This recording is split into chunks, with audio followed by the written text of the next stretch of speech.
Not to trying to rush you, but will you do second thoughts soon? Yeah, let's do it now. This episode And then after that, we'll get to Tucker Carlson. and others like it are made possible by the generous support of my patrons on Patreon. If you'd like to help support this channel, join the Discord server, and get early access to every video, consider becoming a patron at patreon.com/secondthought.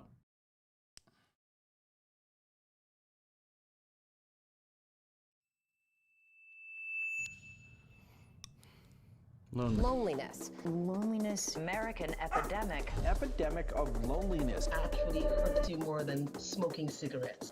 Debilitating levels of Loneliness is killing me. Loneliness.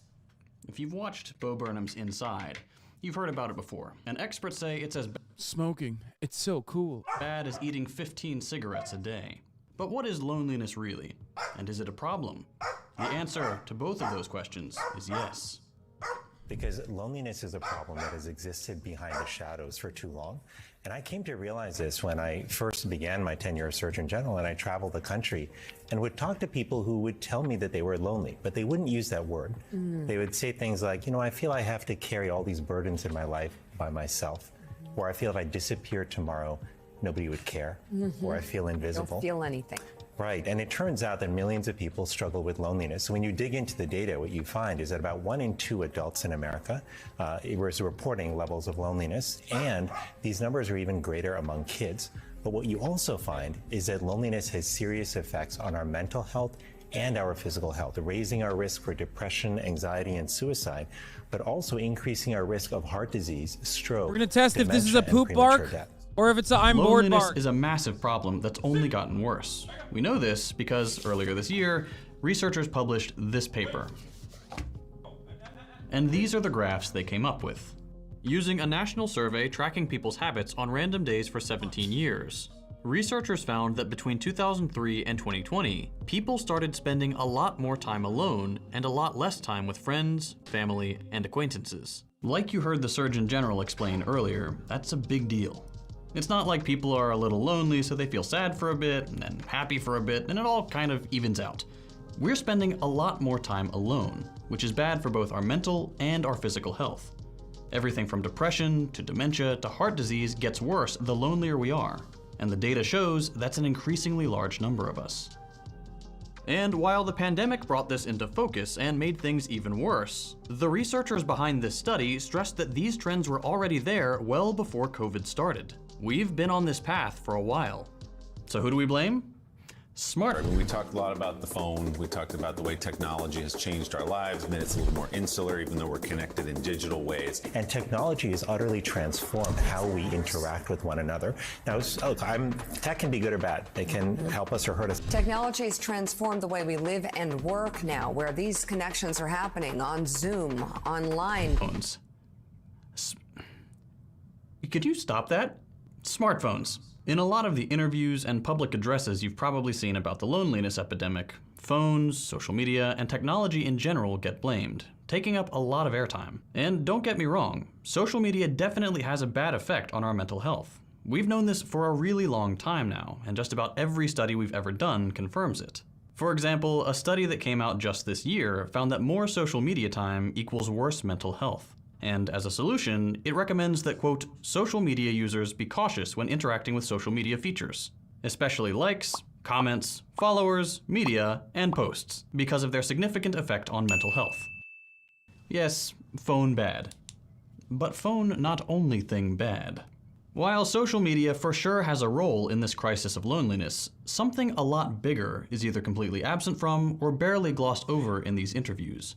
Something that socialists have known contributes to isolation for a long time, and that's alienation. For centuries now, socialist thinkers led by the dapper young Marx have anticipated that capitalism would produce the kind of acute loneliness we're experiencing today. And if you've heard about alienation before, watching these news segments can be a little frustrating.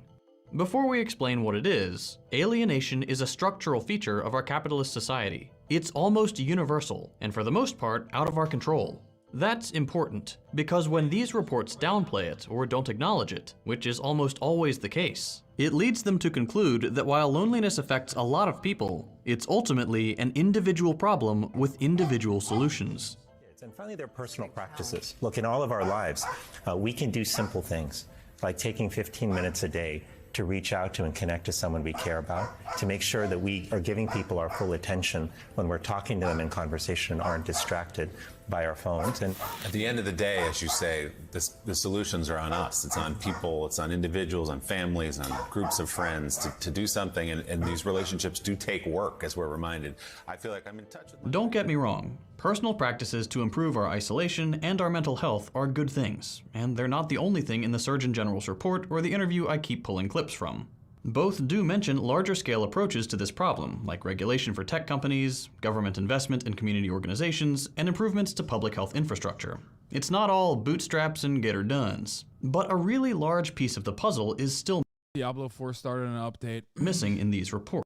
Your dog is not having it today? I know. She's being especially unruly because Fiona is here. Because my brother's staying with me, as well as my mom, as well as my dad. So,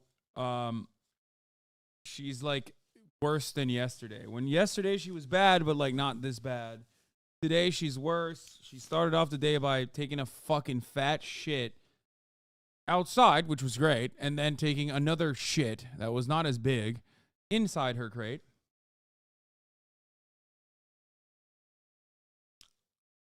Okay. So, you know, that basically goes to show how fucking dog shit the start of this day was overall. Yes, a very bad girl, not a good girl at all. Did she go out just now? Yes, she did. She did not poop. She peed. I'm going to give her water now that she has calmed down. Does she want to play with Fiona? Yes, but she's not allowed to because I'm not going to let her. That kind of doggy play needs to be completely fucking organized and completely monitored. There's no doing that on your own. At 6 months, it will become worse. I think at that point, she'll be fine. Yeah, you can fucking get mad all you want. I'm a goddamn ruthless authoritarian, okay?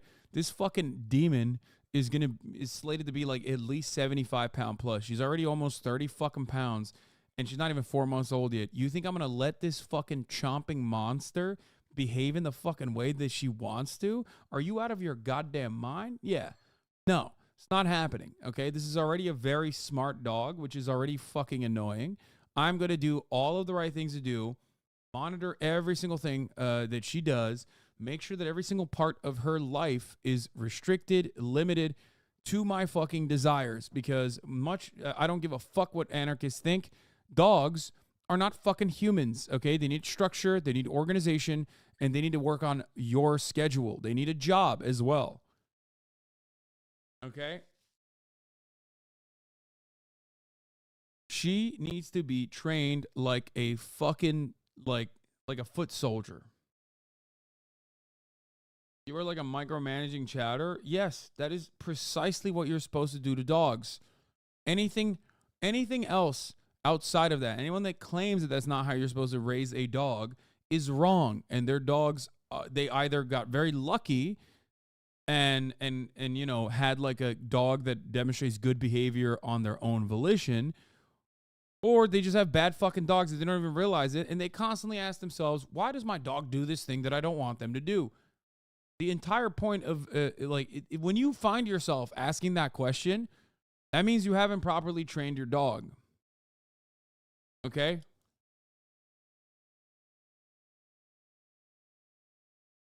And if you don't do that, and some dogs you get very lucky. Some dogs with age just train themselves. But yeah. Exercise, discipline, affection, in that order. Eggs, precisely. Precisely.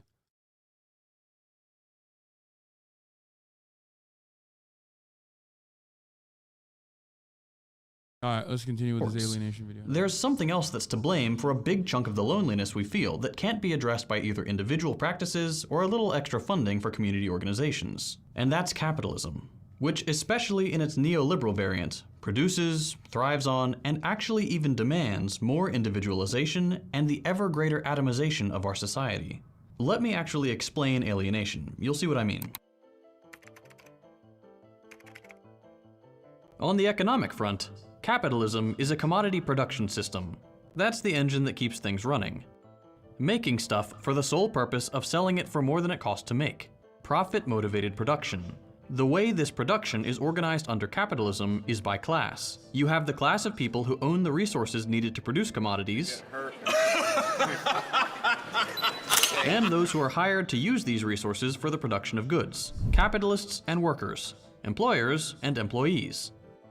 What does this have to do with alienation? It turns out, a lot. In some of his earlier works, Marx identified that the way we organize work and production under our current system alienates us, meaning it creates a separation between us and four things: nature, work, others, and ourselves. Nature, because through the logic of commodity production, it's no longer something we're a part of. It's just this dead resource we extract from to make stuff. Work, because most people work for someone else in order to make something that the other person owns. You work in a Funko Pop factory. Once you're done making that Funko Pop, it's not yours to sell. You sold your labor power, but the product of it belongs to someone else. And then there's alienation from others and ourselves. In the labor market, we are commodities. Almost all of us sell 8 or more hours of our day to somebody else. During that time, we kind of stop being people and become just another resource that yields profit for our employers. That's already not great. Being reduced to this one thing for most of our waking hours, instead of being the complex, interesting human beings with different interests and emotions that we are, sucks. We're expected to just turn that off and compartmentalize while we're on the clock. We're interchangeable in the eyes of capital, and it's why so many people relate to the idea of being just a cog in the machine. That feeling of alienation is miserable and isolating. But it doesn't end there. Like, what about all the other cogs? As commodities in a competitive market, we're constantly pitted against one another, whether that's for job positions, promotions, or layoffs. There are always fewer jobs than people to fill them. And while you can be friends with your coworkers, in the back of your mind, there's always going to be a little voice that says, if the boss ever wants to fire someone, you'd rather it'd be them than you. Social cohesion is harder to come by in this zero-sum competition that decides if you get to eat this month. Also, when, in spite of the odds, solidarity and compassion do get realized in the workplace, and it takes the form of a union, capitalists are merciless in their efforts to turn workers against one another. Teamwork and collaboration are one thing, but solidarity terrifies them. Of course, real life is less binary than this. We make friends on the job, our boss can be a real-life nice person. But the built-in competitive element of labor under capitalism puts a strain on these relationships, and that's the problem. The way our economy is organized runs against our natural drive and physical need to socialize. It doesn't make it impossible, but it sure as hell doesn't help. And I've been talking for a while now, but we still haven't gotten the full picture yet. Not only does capitalism's reliance on a competitive labor force contribute to us feeling lonely at work, its demand for ever greater exploitation makes work a larger part of a lonelier life. If we go back to that study I used earlier, the one with all the graphs and the trends, this one, there we go. If we go back to this study, one of the main conclusions, literally the first line at the top of the page in this big highlighted box, says, quote, "Hours worked per week emerged as a structural constraint to social connectedness. In normal words, you work more, you feel lonelier." Rise and grind. All men are created equal. Some just work harder. Now, if you want to be broke for the rest of your life, keep doing what you're doing. But if you want something different in life, you gotta do something different. You gotta go all in. Your boss will always be trying to make you work more and pay you less. That's one of the main ways they increase their profits. If they do that by increasing your hours without touching your salary, you now have less time to socialize. If they do it by keeping your wage the same but reducing your hours, you now have less money to spend on leisure. Someone with a higher income may be able to pay for someone else to do their chores, while someone earning less has no choice but to stay home and do it themselves. Regardless, in either scenario, what decides how lonely you are is the threat of poverty keeping you at your job, and your boss taking advantage of that to either make you work more or pay you less. They can't afford to care if that makes your life worse. They need to be profitable. And if you're lonely because of that, that is not their concern. And all this is before we even get to the neoliberal part of the equation. You can add neoliberal culture and politics to these economic factors inherent to every iteration of capitalism.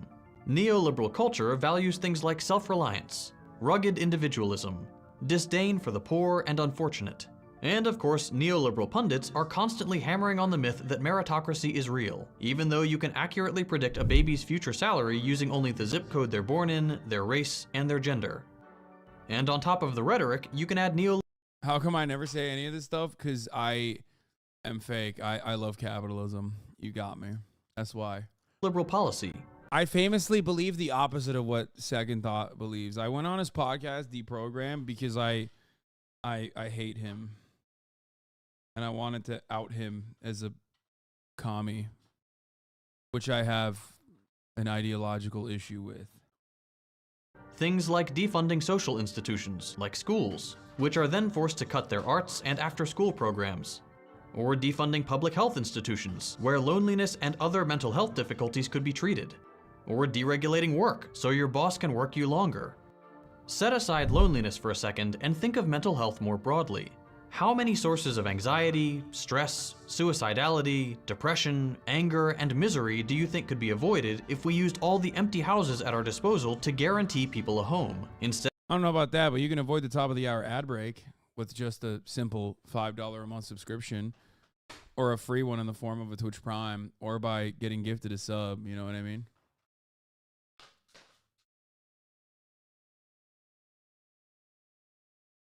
Famously a tanky. Let me read you some details off the list of these bills.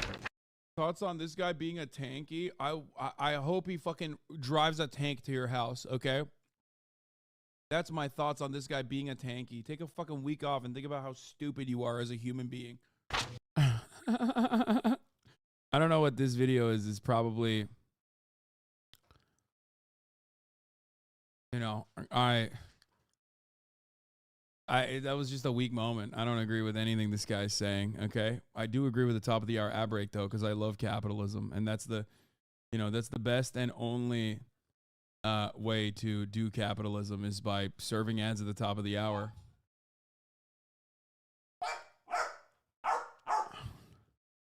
Here's through an ad break now.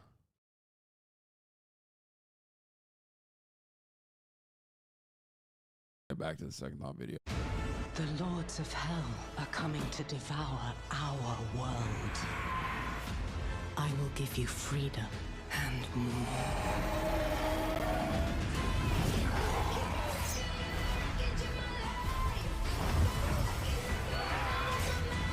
If we can't stop Lilith, we'll all be damned.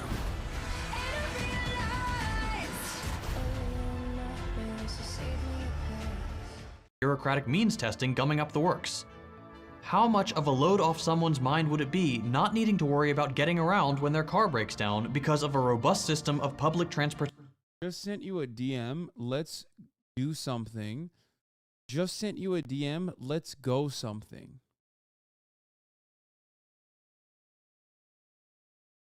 What? When all of society is geared towards maximum exploitation instead of maximum well-being, of course mental health is going to suffer. Between the material incentives of capitalists that isolate us from nature, work, each other, and ourselves, and neoliberal insistence that we're alone in our personal responsibilities, combined with their policies that force us to be, it's a miracle we aren't even lonelier. The solutions are on us. It's on people. It's on individuals. But I forgot to mention another way this capitalist blindness further contributes to our isolation. Since the loneliness epidemic became part of the zeitgeist, employers have started using it as another argument in the long fight to bring workers back to the office after COVID. A bunch of companies, probably including the one where you work, have spent the last few years playing around with this idea that work from home is to blame for all the isolation and loneliness people are feeling. If you don't know what I'm talking about, it's all those, like, come back to the office, the culture here is so great statements every HR department is sending out. And I don't fundamentally disagree with their premise. Their execution is laughable, but work from— I feel like I'm, like, giving Kaya weapons right now to just use against me when I give her water. I don't like that this relationship that I have cultivated with my dog is one full of warfare, and it's a contentious one in nature. It's just like I shouldn't feel like you know, giving my dog necessary resources for survival will inevitably fuck me up down the line. You know what I mean?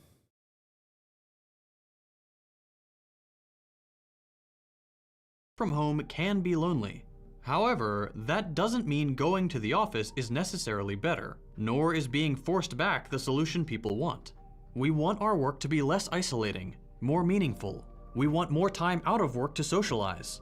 Most people want some amount of flexibility so they can stay at home part-time and go into the office every once in a while. We want to have the power to put our social lives and our needs before profit maximization. Most people want the ability to have a say in how policies are decided. But bosses don't want that.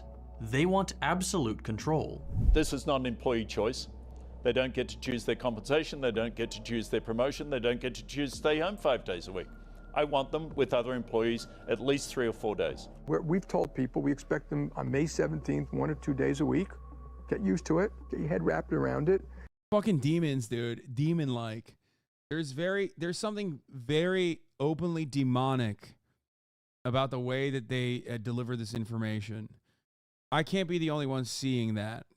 Get your head wrapped around the fact that we may, if we can, the legal issues about requiring vaccines, but by mid-July, 50% will be back in. Obviously, capitalists think working from home means working less. They already have a ton of surveillance tech on people's computers to police you at home.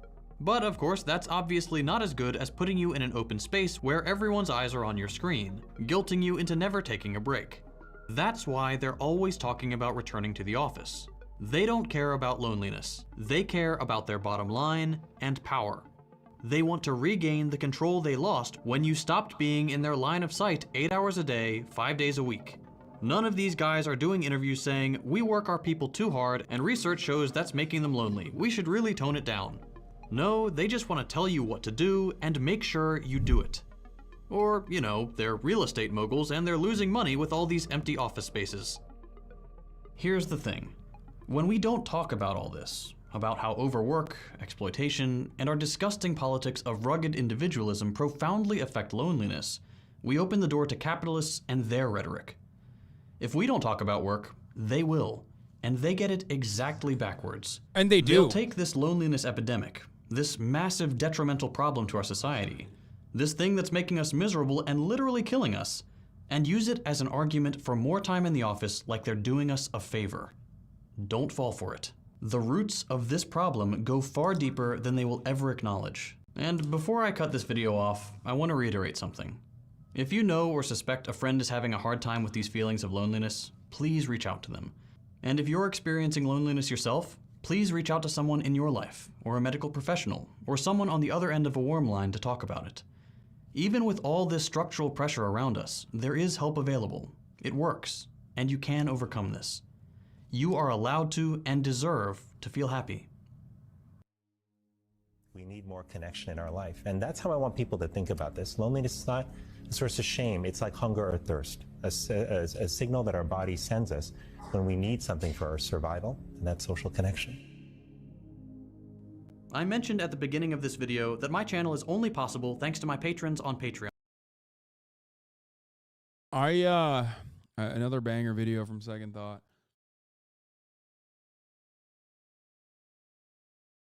Bro, I'm lonely, but I have the Hasanabi chat for company, Hasug. No, you guys need more than that. A sense of community from an online space is one thing, but it's not enough like mental and emotional stimulation. Like, you need human beings in your life, okay?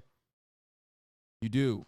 And I don't mean that in a fucking workplace environment. I do not mean you need human beings in your life that are fucking, you know, that are talking to you at the water cooler. Oh, she clapped the second one too. Good job, Kaya. Good job.